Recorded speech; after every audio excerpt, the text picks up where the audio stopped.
here for SimBoxx, and after a little while away, back down at the People's Gym. Glad to be joined by Kieran Farrell. How are you doing, Kieran? All good, mate. We're back, mate. We're back. That's it. That's the most important thing, as we said off camera there. You know, it seemed to be such a long period of time. And how was lockdown for yourself? Shit. Nah, it was alright, mate. You know what I mean? Like, you get bored after a week, though. You know what I mean? And it was dragged out a bit too long, but I'm just glad that we're back open with the gym now with the obviously the lads, the pros training for fights and stuff like that. So yeah, it's good just to be back in, mate, doing a bit with the pros. Yeah, absolutely. So as we spoke on Instagram Live a couple of times, but just to touch on that, you know, you was one of the last promoters to have a show on before lockdown back in March 14. It feels like a lifetime ago now, but you know, it was a successful show. And just briefly tell us your thoughts on the aftermath of that show. Successful show, 14 fights, all went through, good, yeah, good, mate. It's hard to think back. The one that stands out the most for Reese's win over Chris Conwell was a good win, and he did exactly what I thought he'd do. It was too much for Chris Conwell. Chris Conwell should be featherweight, super featherweight, and he coming overweight for a lightweight fight. So sort of Reese were fucking too strong for me, and that's all it was. He's too strong. Good to work great, and that's Reese McMillan for you, mate. He's a good fighter. So as we moved into lockdown, you know, you really like growing into yourself now as a promoter, as a manager and a trainer, you know, and kind of leading the way in small hall shows and trying to be as innovative as possible. I'm leading the way in professional boxing, Luke. I'm leading the way in professional boxing. People don't know the shit what goes on, yeah, and I'll tell you the shit straight away, yeah. See, Matchroom would ring me and go, oh yeah, Kieran, we're really struggling to fucking find somebody for Stephen Smith, and I'm alright, leave it with me, yeah. 5 minutes later, alright, I've got somebody for Stephen Smith, he's going to fight Johnny Phillips, and that was on Callum Smith on the card. Why am I doing Matchroom? Matchroom's fighting on the Callum Smith on the card, you know what I mean? And I didn't get a dough for it, you know what I mean? I don't get paid for that shit. But I'm a workhorse, and I work hard, but I'm a workhorse for myself, and that's what it is, mate, and I work hard, and like I say, with everything what I'm doing is I know I know where I'm destined to go, and I know where, and every lad who's involved with me or been involved with me knows, to tell you yourselves, that I'm just about getting the fucking business done. And I had a lad there sold 16 grand of tickets for my show. Obviously 16 grand of tickets, you can't fucking ask anymore. 1,300 quid went to his opponent, yeah. Then we actually had made an agreement that it was 4.5 grand to the show, then he would have took 10 grand home. As it was, he didn't sell all the tickets, it was about a shortfall of, I don't know, mate, it was a shortfall of a few tickets, but he paid 3.5 grand to the show, and the other 10 grand what he had went in his pocket. If that was on Eddie Earn's show, it would have got 2 grand purse plus 10% commission. So he would have come out 3,600 for selling 16 grand of tickets. But with Kieran Farrell, he got 10 grand, mate, for fighting a 4-round journeyman. And I'll do that, mate, for any fighter. Because if every fighter's selling 15 grand of tickets, mate, we're fucking laughing, you know what I mean? So yeah, absolutely. But the point I wanted to get onto is that you had the high of a successful show in Bolton, March 14. And then to go from that into the lockdown, and now it's looking like, you know, small hall shows are going to struggle.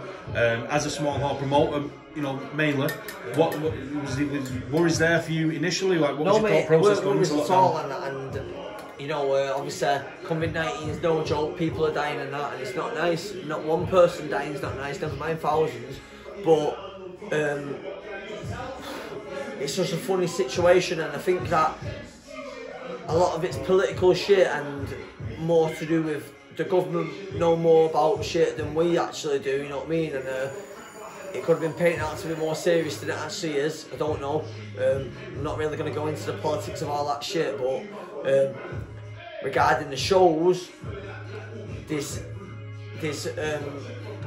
things in place with the British board for obviously safety purposes, but it's gonna write a lot of smaller promoters off from shows. I personally were doing a behind closed door show, but due to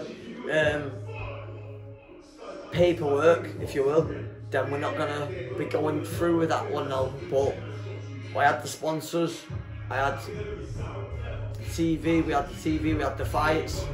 It's a shame really, because the fights were gonna be good fights, but look, we'll come back to that because we don't know. In October, Eddie Hearn's doing the Rainton Meadows Arena in fucking Newcastle, and he's planning on having people there. And I know that Frank Warren's doing the O2 Arena with Daniel DeBar and Joyce, and they're planning on having 20,000 there. So if that happens, then there should be nothing in play to say that we can't do our thing.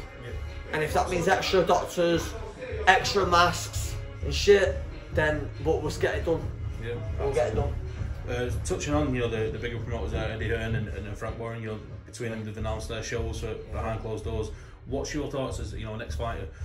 What's your opinion on boxing behind closed doors? How do you think you would have adapted to that as a fighter?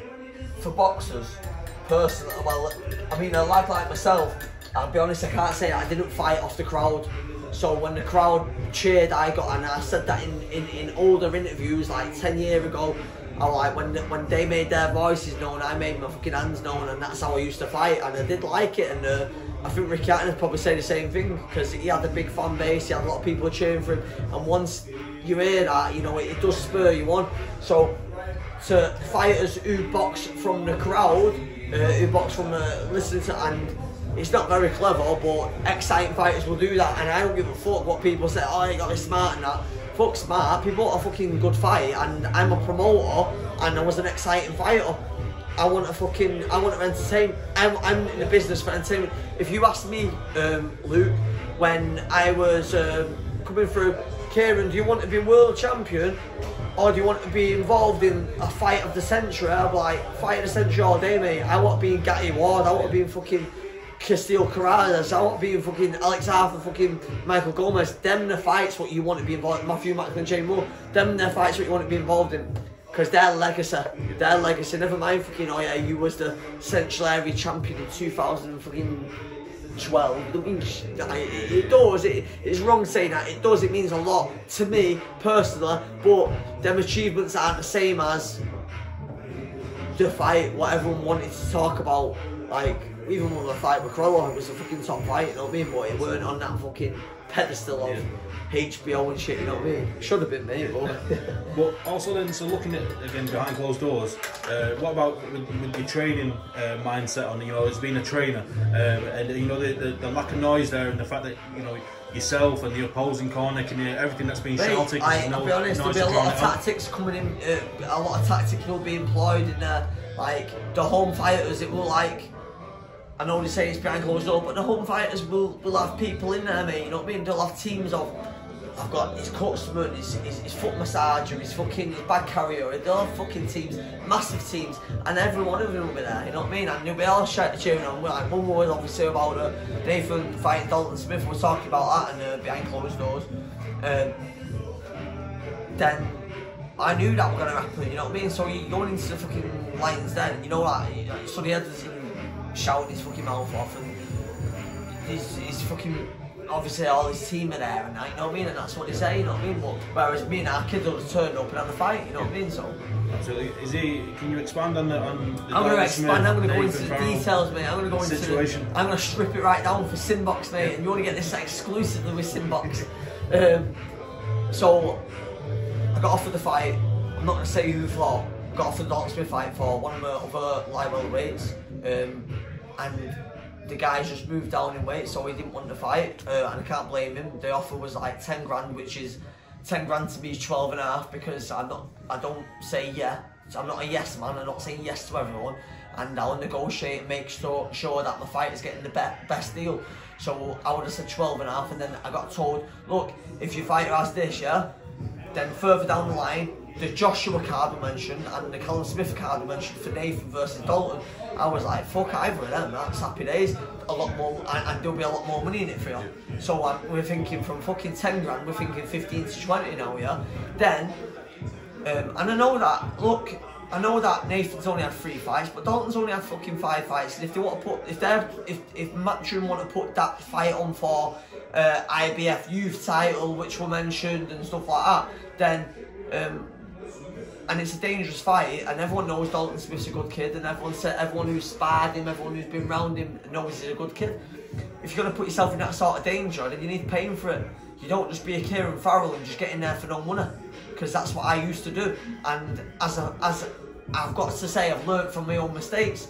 You have to ask what you're getting paid, and if it's not matching up, we got offered 4 grand after getting offered 10 grand in fucking March for a lad who'd had a lot more experience than my brother to fight him, and it didn't make sense. So I didn't even elaborate into it. I said, look, it's no deal, and they were like, look, can we like sort of like negotiate? I'm like, if I'm thinking 15 to 20 and you're thinking 4, then we're not going to be able to negotiate, mate. There's no fucking way, because you're not going to think 15's too much, so we're not going to get there, mate, you know what I mean? So that's what ended the conversation. We didn't talk about it again, so that was that. The fight, I said to Nathan, well, look, Nathan's training, the fight will come about again, and there'll be money in it, you know what I mean? There'll be money in it when it's there, and it'll be a good fight, and it might be a British title fight, it might be a British title eliminator, but the fight will happen, and it'll be a good fight. Yeah, absolutely. So just moving away from the boxing behind closed doors, there was another announcement during lockdown. Kieran Farrell Promotions in Ireland. Can you give us a bit more information on that and what that entails and what's that going to lead to? So I did a show in Belfast in 2017. It went really well. I did the ticket price too cheap. I did it for 20 quid. So I lost money, but I had a full show. It was like sick. I was living a dream. I done what I wanted to do. I only wanted to do a show, but as it was, I ended up signing 10 kids up. Then as a manager, when you sign 10 kids up, you owe them 4 days a year. But I weren't in the position really to be giving them 4 days a year, because there was no other promoters in Ireland. There's only Mark Dunlop in Belfast, at the time MTK there now, they weren't there then. And there was Mark Dunlop who'd done 2 shows a year in Europa.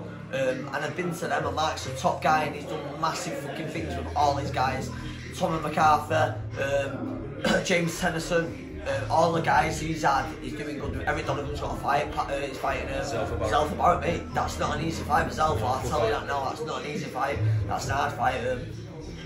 So there was just them 2 guys, just in there, and Alio Wilton, who's father of Luke Wilton, the flyweight who'd fought for British titles now before. But there weren't much going on in Belfast, and I knew that through being over in Belfast with John Breen. Anyway, I went over there and signed 10 kids up, did my show went sick, went really good. Then they offered dates. I got Sean McGlinshire was my Commonwealth Games bronze medalist fighter. I got him a fight on Belfast. It was a Frank Warren show, got him on that show a month later or 2 months later. And then I got Padre Macora and Sean McGee. Sean McGee, and he got given what's it called? He had to do an exhibition with Lee Clayton because his opponent didn't get on the plane before the fight. So Lee flying over, like, Lee, grab your gum shield, mate, you're fighting, you know what I mean? So anyway, he got in the exhibition, it was good, but then he missed his debut, so got him on the matchroom undercard when it was Ryan Burnett fighting Lee Askins, I think it was. And then it was Padre Macora, who's now the Irish champion.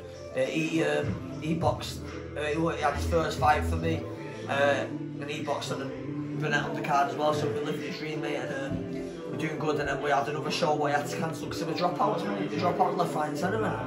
We couldn't physically charge £30 or £50 for a ticket when I've got 3 fights, because then I'll have a lot of unhappy customers.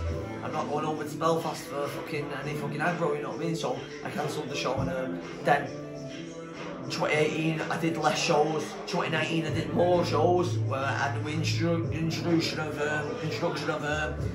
M22 Promotions with Joe Gallagher. I was helping Joe with them shows as well. And then 2020 we was going back to 2018 doing less shows, but then more quality.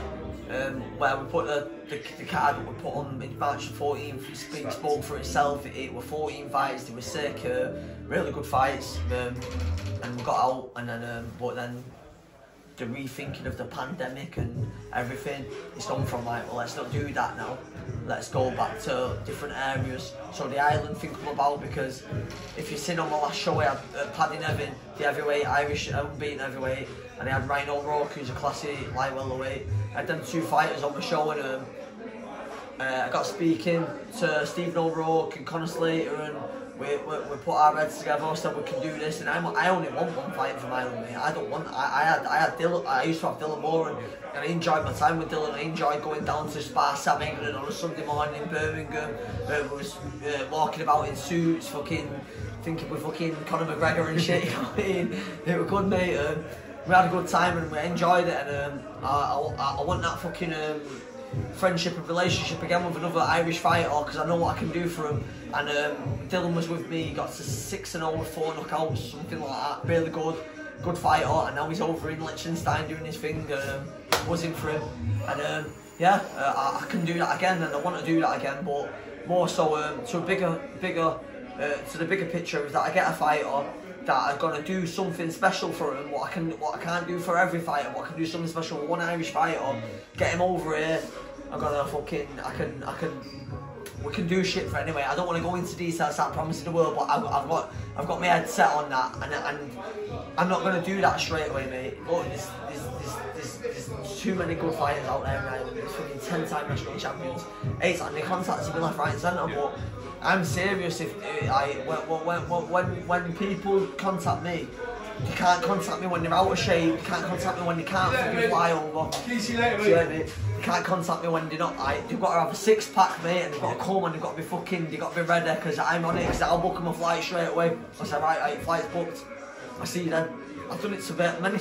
A lad over in fucking Cork, mate, he had fucking 200, 300 average fights. I'm like, you're talking to me, but I don't talk the talk, I walk the walk, and I booked his flights. He didn't get on the flight because he was talking shit, mate, you know what I mean? So, but yeah, just that's how it's all come about. I want to get a fighter, and I want that journey again, and the Irish fighters are second to none, really, for such a small country. The fighters are, you see how many represent the Olympics every time the Olympics come around. Look at Michael Conlon, you know what I mean? Look at Paddy Barnes and stuff like that. They've all done good, mate, and they're all Olympic medalists. Absolutely. Would it be right in saying that there was a bit of confusion around the announcement of Kieran Farrell in Ireland, and people thinking that he was going to become like a second wing to the promotion, and that he was going to try and establish himself over there in Ireland as like I am, mate. Is that the idea? I am, yeah. So, the idea come about when I put my head together, like, look, it's about, like, right now we're talking about regular shows, so when I'm doing Sky Sports shows, but I'm not getting Sky Sports, and I'm not getting no money for it, then it's a bit fucking daft, really, you know what I mean? Because, like, you could be boxing at someone else's show, I'm not going to name names, in a fucking leisure centre, and they still get spoke about, like, it's fucking amazing. I'm like, hang on a minute, mate, did you not just see what just fucking happened at the fucking Bolton Reebok Stadium, mate? The lights was there, the stars was there, the fucking atmosphere was there, everything was there, but then I get a 3-star rating in the Boxing News, and I'm like, what, mate? You know what I mean? So, and shit like that does bother me, mate, because I'm like, I'm putting my fucking time and effort, and I'm logging money into something, and I'm getting a 3-star shitty rating, but then the guy, the local guy who got a leisure centre and did the same shit, got a fucking 4-star rating. I'm like, what? You know what I mean? But it is what it is, mate. So away from Kieran Farrell promotion for a second, I just wanted to get your opinion on a couple of things that have gone down, especially recently, you know, and especially with, you know, the way your career comes to an end with the fight with Anthony Crawley and you suffered injuries in the back of that.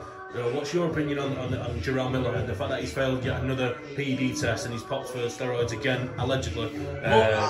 What's your thoughts on a boxer doing that for on such a high profile, you know, given that he missed out on the Anthony Joshua fight and now he got a second chance with Top Rank, a huge promoter, and he seems to have failed yet another test? He needs to be banned, mate. As simple as that. Hi, mate. Say it again. So we was finished up on the Jarrell Miller situation, the fact that he's failed yet another drug test on such a high profile. Yeah, I didn't get upset about it, but he should just be banned for life. That's it. It's simple as that. You know, people putting their life at risk. And say, especially at a heavyweight, say you put someone asleep and they don't wake up, it's murder. It's murder. As simple as that. You can't do that, you know what I mean? It's just not on, like, unless they want to lift the ban on all fucking drugs. Yeah. Like, all fucking fight on drugs and see what they fucking do, you know what I mean? And then you're going to have more deaths in the sport, and it's not good for the sport, so you should be banned for life, mate. Absolutely. It does seem to be that, you know, the boxing authorities, that there's no one person in charge or no one board in charge that's able just to say, let's ban it for life. You know, I think the emphasis should, or is being looked at, given to like promoters and managers, not, you know, not working with him and fighters refusing to box him. Yeah, but as any promoter, they're thinking of money and thinking about I can promote the fuck out of this because of all the bad press. Yeah. Like you say, you can turn the bad press into a negative, into a positive, and you should do, mate. But in theory, that they're not gonna.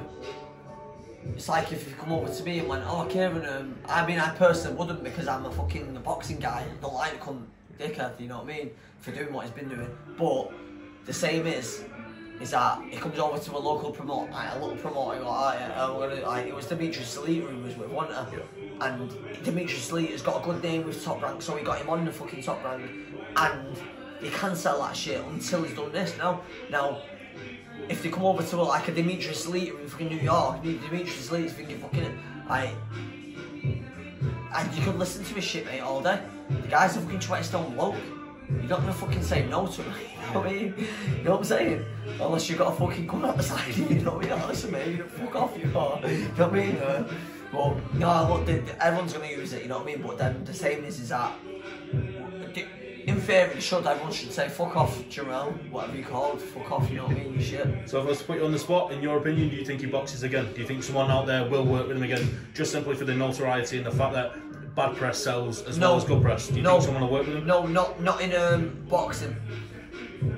I think he'll do some bullshit about saying that he's a fucking MMA fighter next, and then make a load of money doing that, and probably get caught in juice again, and then fucking get choked the fuck out.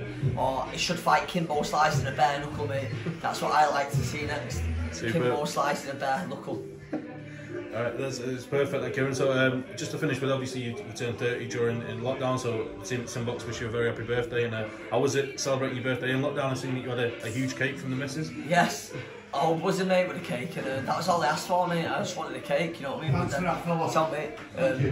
But then we had an hot tub and the fucking gazebo blew away.